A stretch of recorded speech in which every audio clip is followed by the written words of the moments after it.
I fell into a very bad depression that was terrible. And this is after one of the quote unquote most successful parts of my life. There's clearly a very, very big difference between the reality of the music industry and what you're taught about music in school. No one is going to look for the words DEI when you appear on stage. You are it. You are DEI. You walk in, when I walk into spaces, my presence alone is the diversity. In my 40s, getting out of bed in the morning, sometimes I am a bit like, oh, why this muscle that I never knew I had? Why does that ache?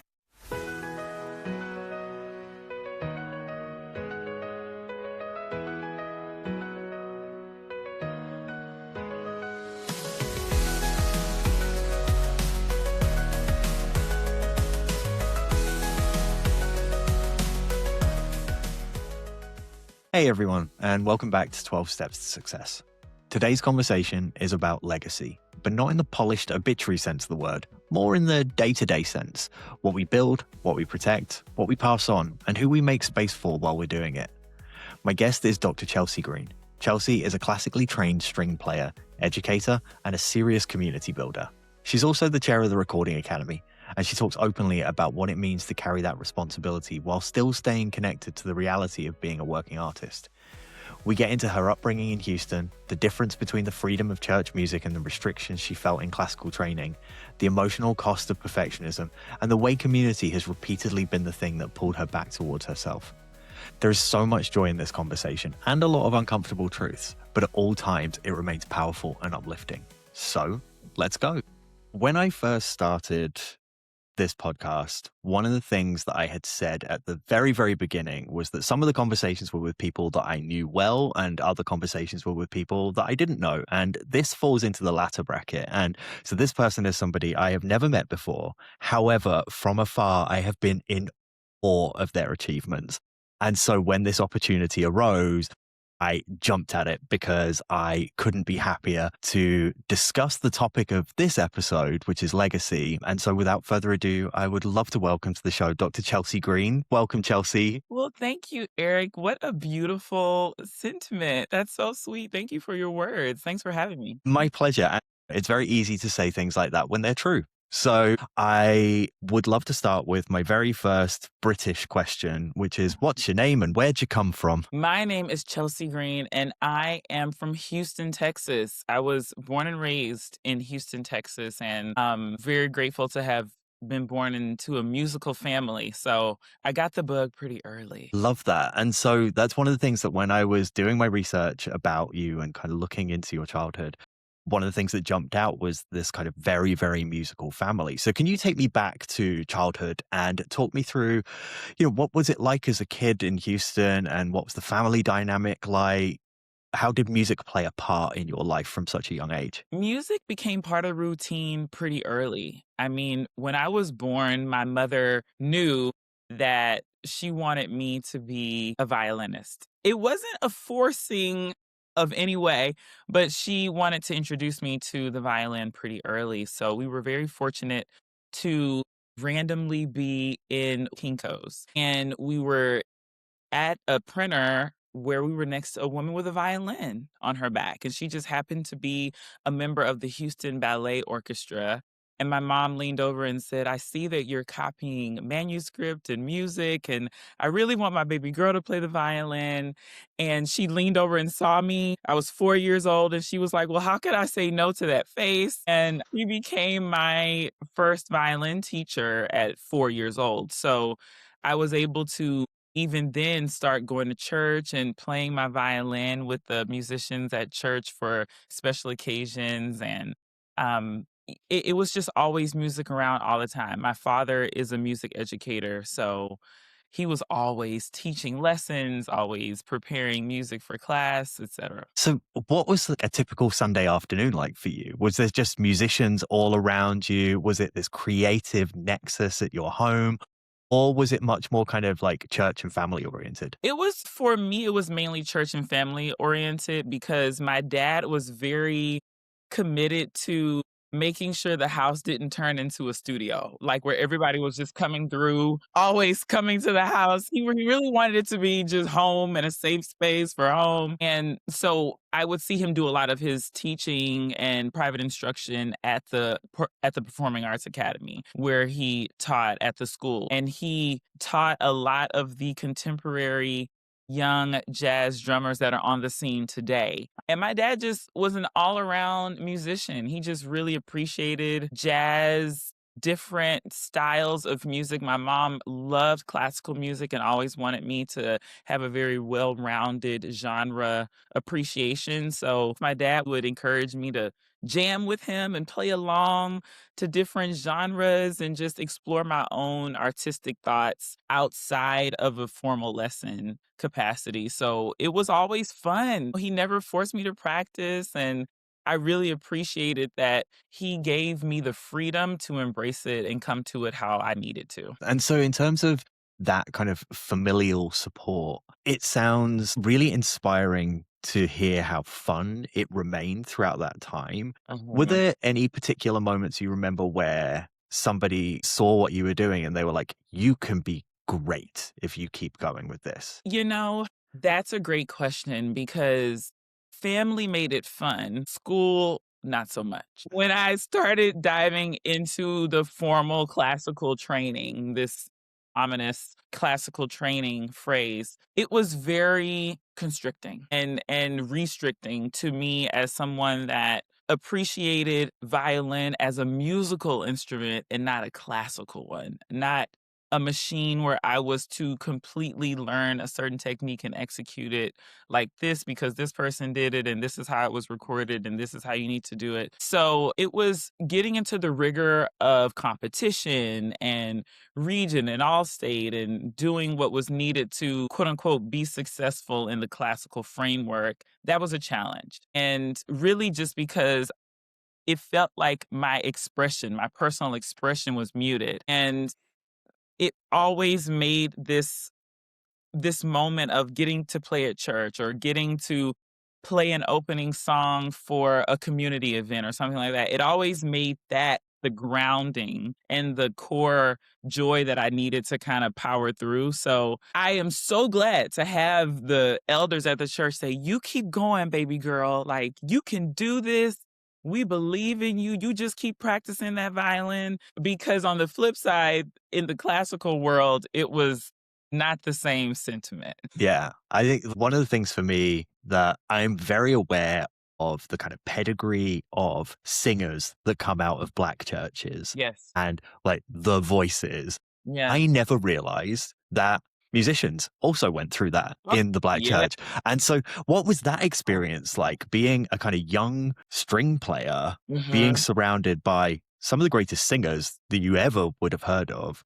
I will say this, no matter the genre of music that you play, I do believe that music is ministry. You're speaking to audiences through your instrument, whether it's vocals, whether it is a piano, whether it is a harp, guitar, flute, or violin. You're messaging something to listeners, and they're picking up what you believe in, what you're passionate about, what brings you joy, what brings you pain, and they're relating their life to you in a way that you're like, this is a powerful moment of connection and chemistry with the listener. So it was so powerful always to see and be part of and feel the worship experience at church. You know, it's just something where everyone is artistically involved, even if they're in the pew. So to see what it means to have a moment be stirred by a word or by a scripture or by, a feeling that is prevailing in the room, to see the reactions of the musicians, to see the reactions of the vocalists makes you much more intimately connected to your instrument as an instrument for change, emotional change, rather than just to execute a musical passage. Yeah, and I definitely agree with you. I feel like so much of the listening and Yeah. engagement experience with music Mhm. borders on a religious experience, regardless of genre, like you say. So, with that, there's this kind of joyous side of performing in churches. You have this huge melting pot of influences at home, but this slight frustration with the education side of things. But then you go deep on education because of what drove you to kind of keep pushing forwards with education. That's an interesting pairing there because that's exactly what I did. I always felt like, I wanted to be part of the change that I wanted to see. Michael Jackson said it best, start with the man in the mirror.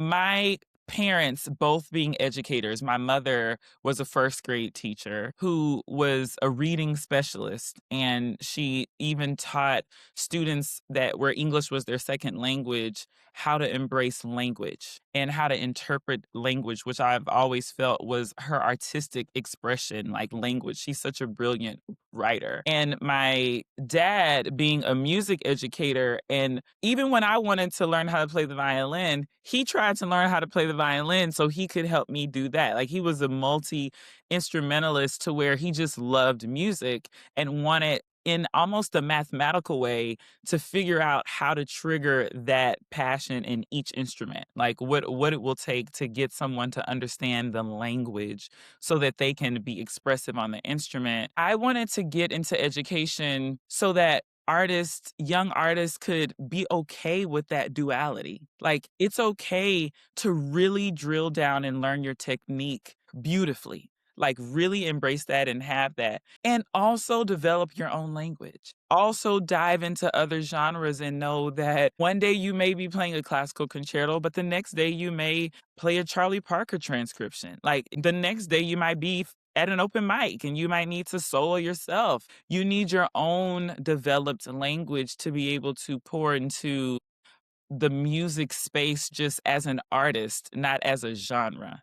So I always said, I wanted to be part of this change where no one felt isolated or in a silo because they didn't think like the collective. Were there times where you felt like you were in rooms that weren't necessarily built for you? Because having that kind of church background where everything was very much about togetherness, education is a very competitive industry and it is an industry. And so were there times where you kind of felt othered in those spaces? Of course. I mean, education is an institution. It's the academy, you know what I mean? So there is a space where I was always one of two or three that looked like me in the orchestra, and this was through high school. Like this was for a very long time. I was very fortunate to go to graduate school at Peabody Conservatory, and that was the first experience where I actually saw quite a number of Black American students in the orchestra that were studying classically. And it was great, but it was also great to see at the conservatory everyone studying all sorts of music, all kinds of music, and in many different disciplines.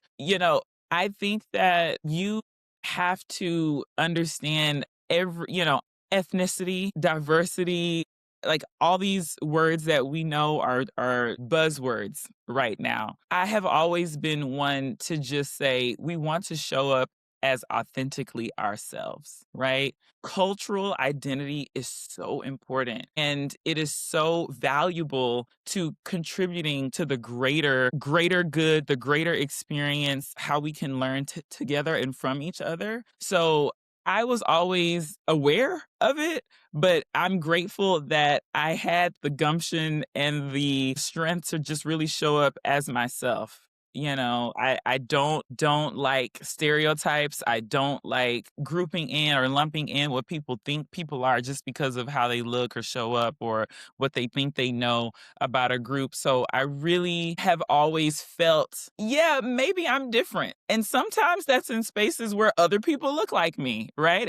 And sometimes it's in spaces where I'm the only one that looks like me. But I've always been firm enough in my foundation and my belief to know that I have to show up as authentically as possible. And so do you find that that really shapes how you enter spaces today still, that you still prioritize authenticity over everything else? And how do you manage that? Some of my closest mentees, I have a couple of mentees that I talk to that are young Black women trying to become artists and trying to make space for themselves in this industry.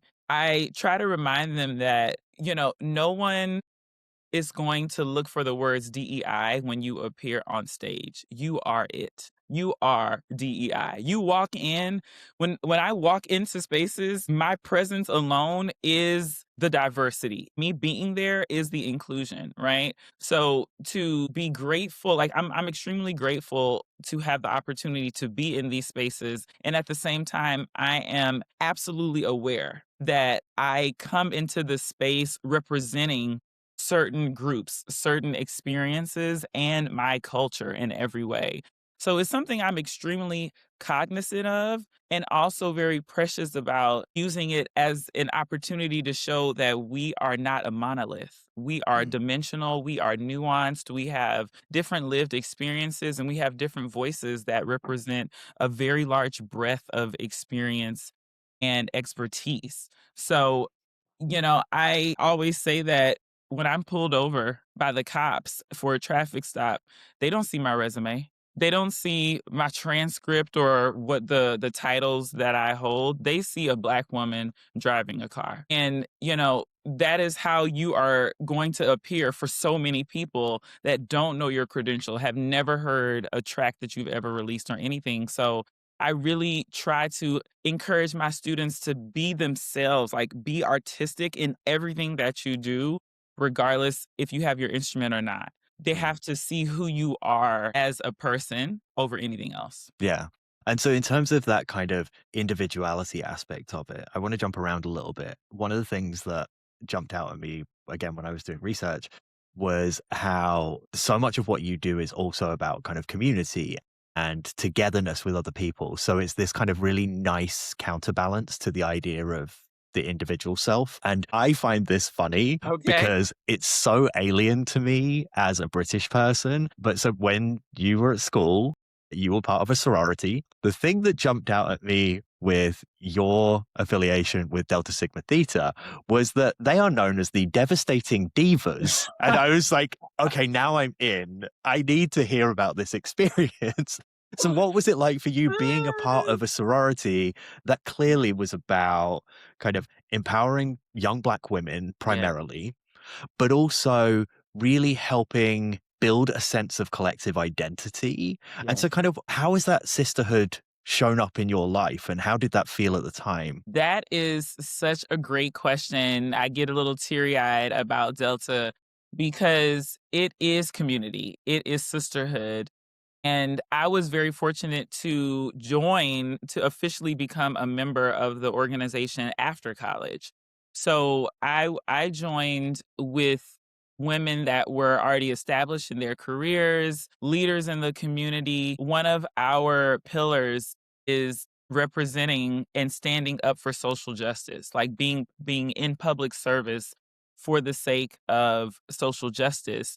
And to see their commitment to making paths available for people and women that look like us, for children, for young boys that may need assistance, just for our community in general, has been such a light to how I have embraced community, but also how I understand none of us could do what we do individually. And I say this all the time to young independent artists. I'm like, we're independent, but also we have a whole community around us helping us take that next step, whether or not it's a crowdfunding for your album or it is you galvanizing your friends to say, hey, help me sell these tickets for my show. Or, hey, can y'all give me some ideas for visuals for my upcoming project? We're all helping each other be a better version of ourselves.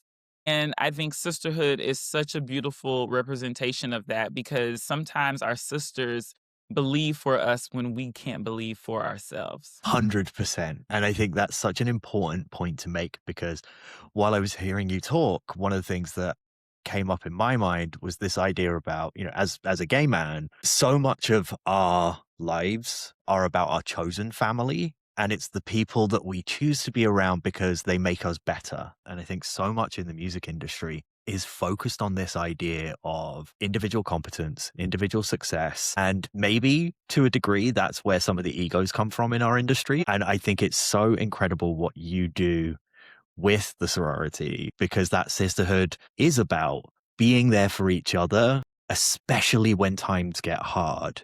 And so, have you found that this is still something that you're regularly kind of tapping into and offering support because you see there are people who need the help and it's a natural progression for you to be able to lean in on these things? Oh, 100%. And if you're talking specifically about sorority events, we just were at a community sorority event this weekend. It was a step show, it was a cookout, it was beautiful. But, I think it's generally why this position that I have with the Recording Academy is so meaningful to me. Because I understand deeply that as chair, I represent our membership.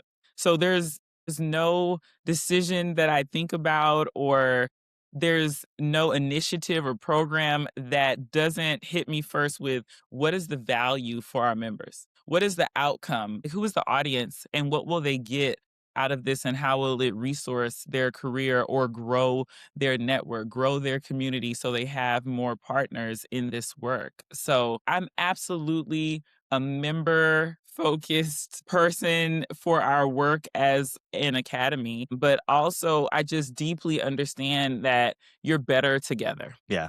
And so, do you feel, in terms of this kind of collective ambition of what you want to do with the academy, has that evolved from your own kind of creative work where collaboration has been key to what you do? Is that something that you've been able to kind of bring into the work you do with the academy? 100%. Absolutely. I am only here because a producer in a session one night said, Chelsea, do you know about royalties? And do you know about splits? Like when we send this song to their publishing, do you understand that you're gonna get a percentage because you helped write the hook? And I was like, well, I'm just playing the string part. He was like, you started playing the string part, but then you created a string arrangement and then you created the hook. And that's gonna be the hook to the whole song.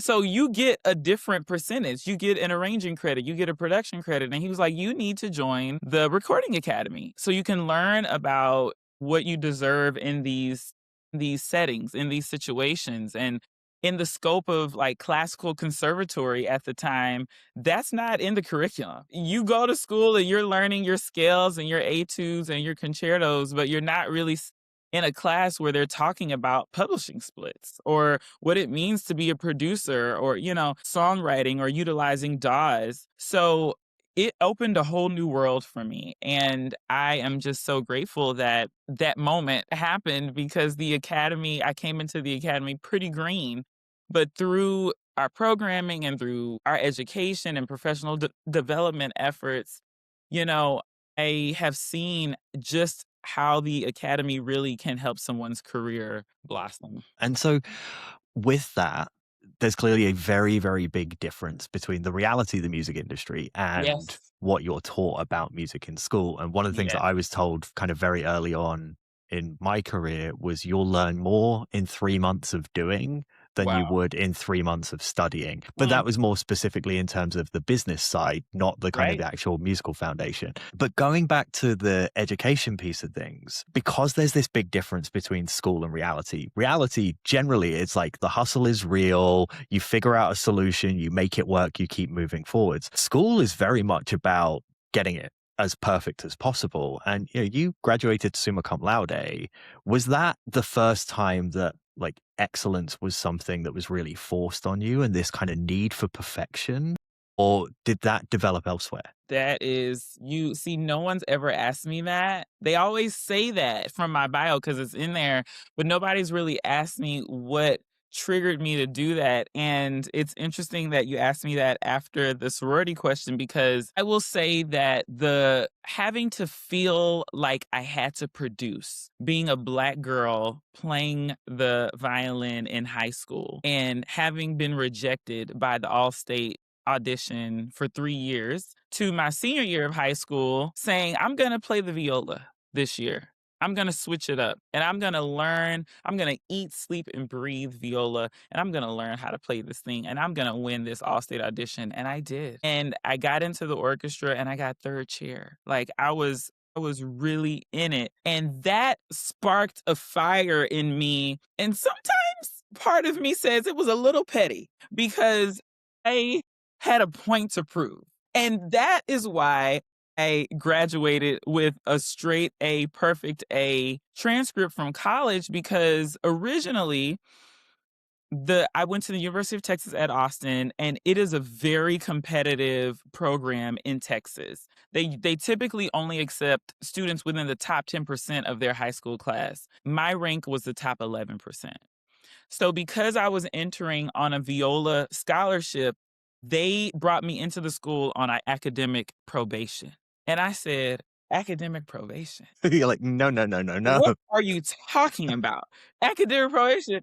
I'll do you one better. I'm never going to get anything lower than a B. And I was determined. So when I got into college, like I wanted to affiliate with my sorority in college. It didn't go as planned. That's how I'll say it because I was super focused. Like I was laser focused on nothing will block me from academic excellence. Like I have to do this to prove to these institutions and these administrations that you're labeling people in a way that could be a detriment to them that you don't even understand. You're just doing it by numbers and not understanding this is somebody's life. Like this is how they're going to show up maybe in their graduate program or some other grants or scholarships that they might try to get in school, but they have this label on their profile that may block them. And so I was going to my administration every week just to show up and like give them an academic progress report. I was going to all of my professors' office hours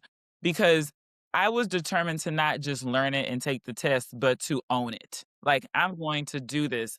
So that was a personal moment for me to say to prove to myself like a label doesn't mean you have to meet it there. You can supersede a label any day. I love that message. And I think it's really powerful for people in any stage of their life, at Yeah. whatever they do. And one of the things that from doing this podcast has been a recurring theme is the number of people who have talked about this need for straight A's, perfection, and the flip side of that being, you can't tell me what I can't do because I will prove you Exactly. wrong. And that kind of Exactly. drive has been this underlying thread with pretty much all the conversations I've been having. And I feel like from my own experiences of being like that as well, one of the things that people don't talk about enough is how exhausting that is. So Like, exhausting. how did you how did you manage the stress of that? Because while it's all self-inflicted, because we're the only Very. ones that force ourselves to do these things, Exactly. but it doesn't make it any less real, and it's physically debilitating. It's mentally kind of unhinging at times. Eric, Like, you're how getting did you work through that? you are getting into it. I should have had something different than water. Oh my goodness. You know what? The emotional labor of showing up for yourself is absolutely something we don't talk about enough. And part of me struggles with the reason I don't talk about it is because everyone then diminishes what you're doing because they feel like you're complaining or you don't have a joyful spirit about doing it. And everyone wants to see the outcome, but nobody really wants to see the work or Mm, the long night or the trial before the other side of it. And that's also some of my black woman spirit of just show up strong, just be there, do it, and don't really tell the story of the nuance and all of the emotional labor that you had to go through. But it shows up. Our body can only hold so much, right? mhm. So it's gonna show up in some other way. You're gonna break down and your body's gonna be like, you can pretend to be out here lollygagging and happy and free, but I'm sick or, I'm depressed. I fell into a very bad depression that was terrible. And this is after one of the quote unquote most successful parts of my life. I had just finished my doctorate and literally that summer was offered the professorship after I did the audition and all of the application for Berkeley.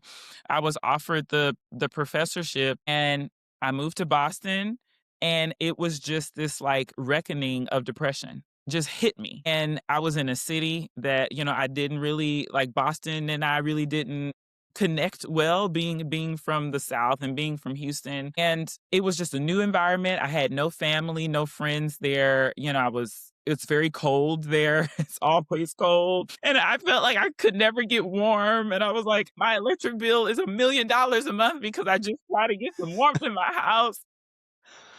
I shouldn't laugh at that. That's a terrible situation But to be in. it was like the condo that I purchased was riddled with new build issues. Like the construction on the new build was terrible. They didn't do a good job. So it was always something happening in the home. And I just could never get comfortable. And I was like, God, I know you didn't bring me this far for this to be it. Like this is not it. And so I started going to the gym. The most transformational therapy I never knew that I needed because I needed something tangible in that moment to show me that discipline and consistency will show up for you. Just focus, just be on a routine, dedicate your mind and your heart, escape everything and show up in this gym.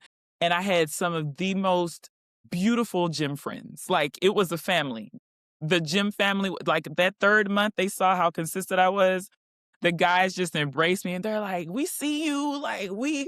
They started helping me with some like personal training tips. And some of them guys are still like to this day, even though I've moved out of Boston, are still very close friends because they just appreciated me showing up for myself. And that was one of the biggest and most impactful moments for community for me also. I was in a very new place, cold, I didn't know anybody, but that consistency and just Yeah. showing up created this family around me that really, really got me through a dark season. I think that's a really valid point about kind of community helping you take that next step Yeah. out of the kind of darkness that you find yourself in. And I love that it was the gym that did that for you. Yeah. And so that decision to move to Boston, Yeah.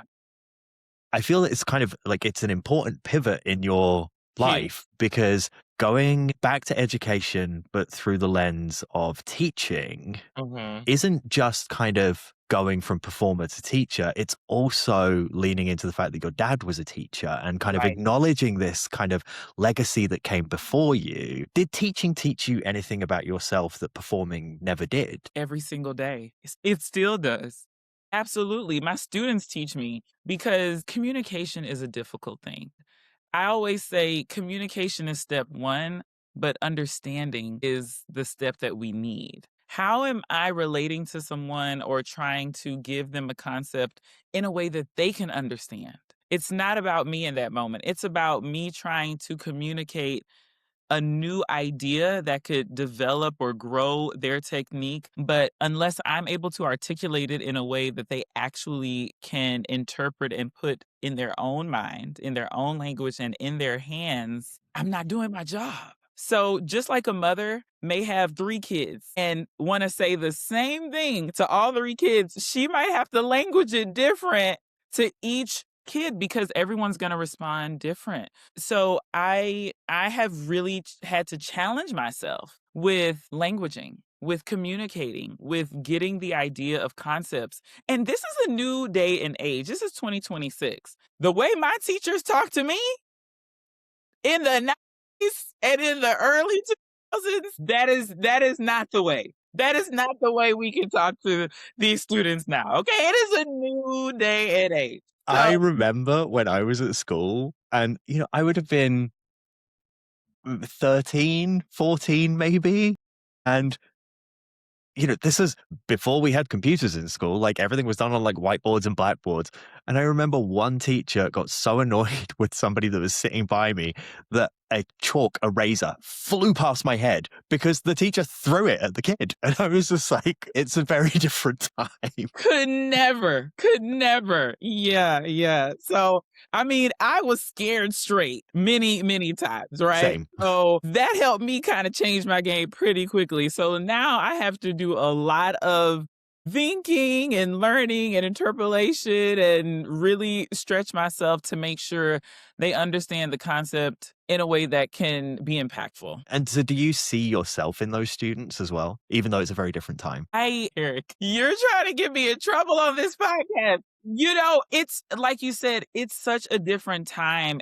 And I'll say that I see their innocence. I see their desire, I see their passion for it. And I think the other thing that I see is I see them as a young artist trying to get into this other world that I see, which is the industry. And that's why I always encourage students, because I always get the question, is school really important still? Like, do you think school is it's 2026 and do we need school anymore? And school can be such a beautifully safe space for you to develop your artistic ideas, to grow your language, to be on stage without being on stage, Mm. right? It gives you space to work things out, to experiment and do a little bit of trial and error before you just now have a 2,500 seat venue that you have to perform in front of,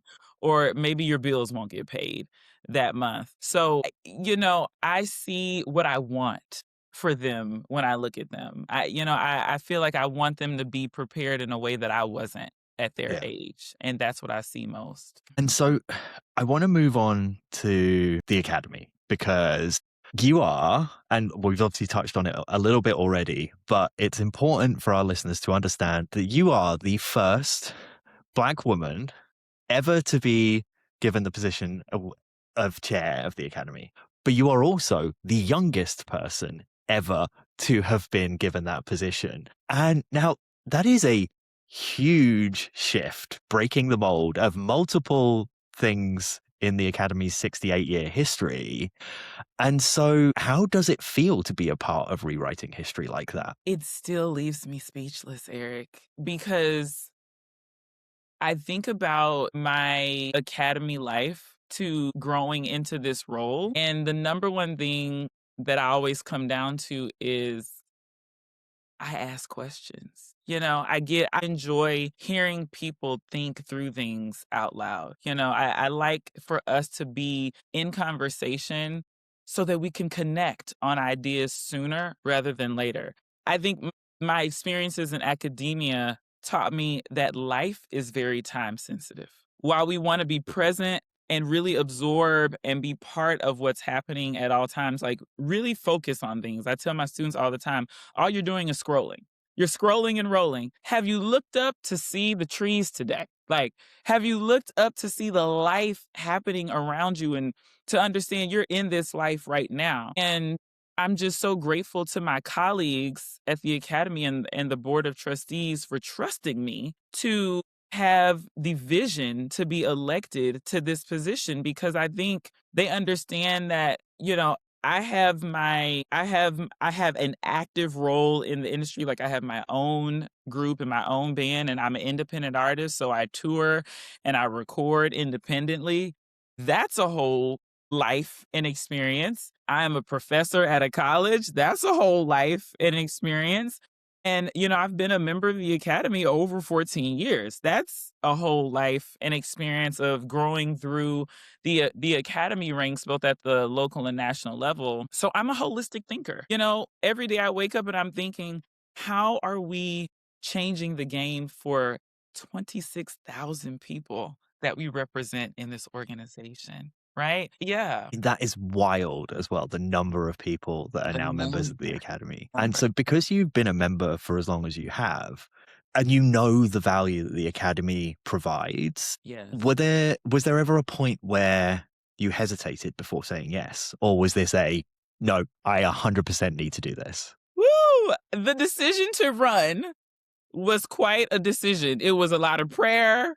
It with my family. It was prayer with me, a lot of just straight up conversations like, God, is this really what we're gonna do? Like, am I gonna put my name in the hat? And it became when I knew I was ready to run and possibly put my name in the hat for the election is when I knew how much it wasn't about me. It was so not about me. And that was the message that I kept hearing. Like, this is not about you in this moment, but it's about what we need for the organization, what you can do for the organization. And that's when it became not an option. Yeah. And I think, to the point about the organization and what the organization needs, I think we all know that historically the Academy has had issues with diversity across the membership base. But from my perspective, since Harvey Mason Jr. came in to run the Academy, it has moved ahead leaps and bounds. And one of the things that I really loved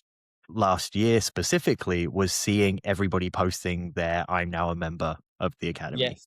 And Yeah. it was as if the Mm. Academy had taken over LinkedIn. And I thought it was such a beautiful thing to see. And so, you know, with that level of people that you're representing, Yeah. how does responsibility feel like at that level? It's thankfully, I have this level of responsibility every day. I feel like it all the time because I just feel like time is of the essence all the time. And I try not to consider the like the sheer volume of it because it's very nuanced. There's a lot of pieces that work with our organization, but I will say this: both the members and the trustees and management collectively worked on what are we doing for representation, how are we getting voices that are meaningful in the space that we don't have yet. It's been a collective and very concerted effort, and for us to be here now just shows that door is opening even.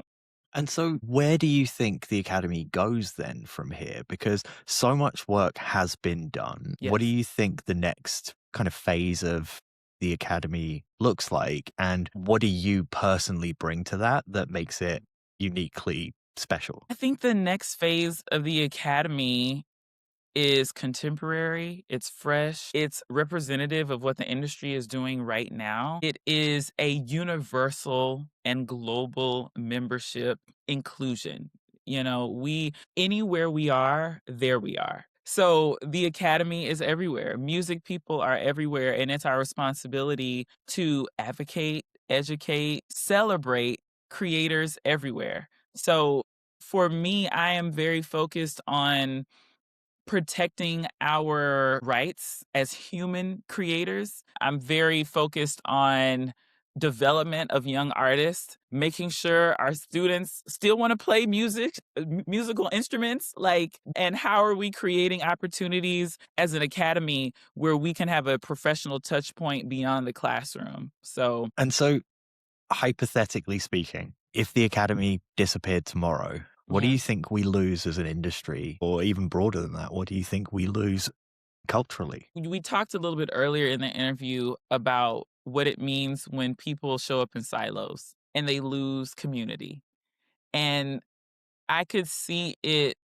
It's almost like I see desolation. Like that's the visual that I'm getting. I don't think creating music would stop by no means, but it would be very disconnected. We wouldn't have any touch point of industry community where we're working together on behalf of each other to make this a better place for us to exist as professionals in a collective sense. So I think we'd be losing a lot of networking, a lot of resourcing, and we'd be taking a pretty far step back in the advocacy that we've done to create laws that protect artists. I 100% agree. Is there anything that you feel you've had to kind of not necessarily push to the side, but anything that you feel you've slightly lost by having to take on all these different roles at the same time? We make sacrifices. I'll say it like that. There are some things that, my schedule just won't permit me to do anymore or as long as I'm in this season. And it was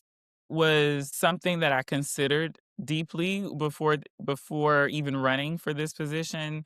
I think I didn't know until I really got here what that was really going to look like and maybe how it would affect my bank account. This is a completely volunteer opportunity, so there's no money that comes from it. So that's been humbling, to say the least, to still have to show up when you know other sides of life aren't showing up for you in the same way because you can't be as present. I don't date. I don't have children. So I am able to, work, work, work. But I will say that I've been very grateful for my community my community that reminds me, no, you're closing the laptop this weekend and we're going to brunch, or we're going to pull you out of the house. You cannot be on your computer all day. And so I'm grateful for the emotional reminders. I think that we all go through seasons where one thing gets a little less attention while something else is your focus. And I just know that, life is seasonal.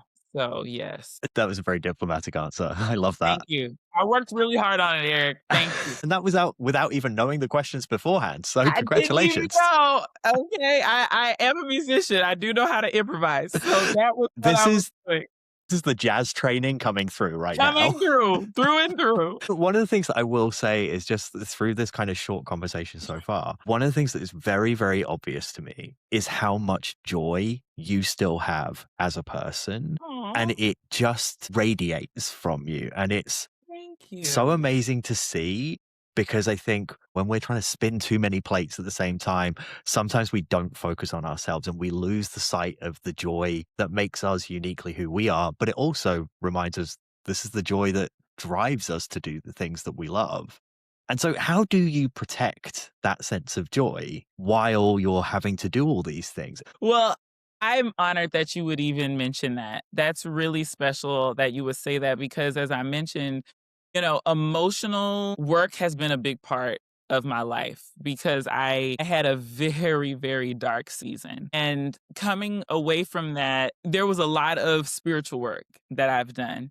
But I'm young enough to realize that we wait too late in life to discuss quality of life. We shouldn't only hear that question from a doctor on a ventilator, right? So it's a very intentional choice for me to wake up and choose joy. Like we only have this one life, and if we're not present and as joyful as possible, like Viola Davis said on the NAACP Image Awards the other night, she said that the definition of hell is the person you became meeting the person you could have become at the time of your death. And I'm like, I've never heard it like that before, but how powerful. There's a lot of truth to that. And, Mhm. all we need to do is make small choices slightly differently. And that compounds over time. Absolutely. Fulfillment is a totally different thing to me now. Like, when we're younger, it's like, oh, I need this check, I need this gig, I need this job or whatever.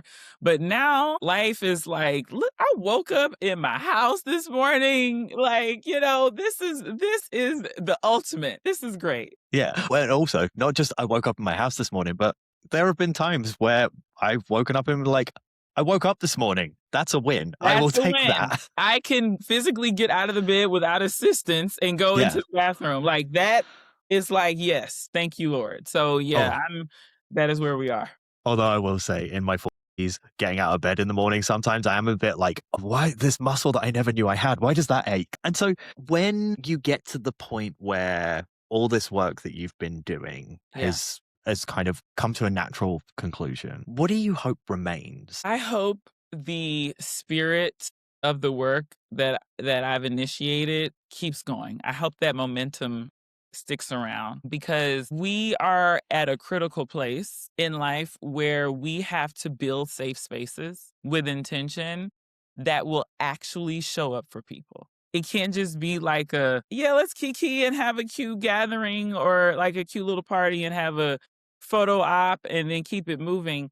We really need some serious attention on how we're supporting each other, being our sister's keeper, being our brother's keeper. Like I think that's really important. And I really do pray that the momentum I've started can keep going as we're gonna be moving pretty quickly. I love that.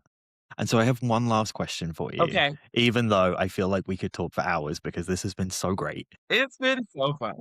And this is the same question that I ask every single one of my guests. And it's knowing now what you know, what is the one piece of advice you would give to younger you back in childhood? The number one piece of advice is I would say you don't have to fight alone. I think I did way too much thinking I had to do it by myself. And I really just wish somebody would have just been like, you don't have to do this. Like, I'll do it with you. I'll help it. And I know that started in me when I was young, when I was very, very young. So That would be the one piece of advice. You don't have to do it alone. And so do you subconsciously think that, or maybe it's not even subconscious, maybe it's like fully conscious. Do you think that's the motivator for why you are so heavily involved in things that have a community basis around them? Absolutely. Hands down. Because I think that it's important to know, but it's more important to see so that Mm. people have spaces that they can see all the time that they can tap into. Chelsey, thank you so, so much for joining me. This has been a wonderful conversation. This has been the best start to my day. I know that for sure. Thank you so much, Eric. This has been such a joy, and you are just brilliant. Thank you for your time and just even the invitation to join you. You're such a beautiful spirit. Chelsey really is incredible. And if there's one theme that kept surfacing for me in this conversation, it's that legacy isn't just what you achieve, it's what you make possible for other people. The rooms you open, the standards you refuse to accept, the way you show up when no one's clapping. And I keep thinking about what Chelsey said right at the end that younger her needed to hear. You don't have to fight alone. This work can get really heavy when you try to carry all of it privately. If you enjoyed this conversation, I'd love it if you could like, comment, subscribe, or share it with someone who might need to hear it. It really does make a huge difference in helping the podcast reach more people. You can also find extra clips and additional content over on Instagram at 12 Steps to Success with the word 12, not the number. And if you'd like to stay more connected, head to 12stepstosuccess.com. Again, the word, not the number, where you can sign up for the newsletter. No spam, just interesting ideas, reflections, and updates that align with the work that we're doing here, including the books and everything else that grows out of the podcast. Thanks for listening, and I'll see you next week for the final full episode of the series.